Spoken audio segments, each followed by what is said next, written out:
राम राम मंडळी, शुभ सकाळ. थोडा टाइम होता आज व्हिडिओ करायला, कारण की रातभर गावाला गेलेलो शुक्रवारी. रातभर ड्रायव्हिंग केलंय, तुम्हाला दिसतच असेल. तुम्हाला पांगा कसले डोळे टोचते ती असं खच खच खच खच. तर रात्री दाजेशने पनवेलमध्ये ड्रॉप केलं. मी परत कोपरखन्याला आलो.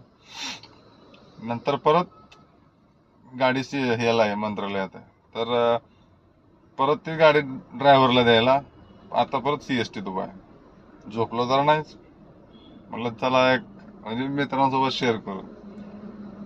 असा पाहिजे जोश. पण ड्रायव्हर भावासने मांडलं पाहिजे बरं का. जे काय काय रातभर चालू तर परत दिवसभर बी चालू तर लॉंग ड्राईव्हला खरंच मांडलं पाहिजे. त्यासनी सल्यूट आहे त्यासनी. चला मित्रांनो, रामकृष्ण.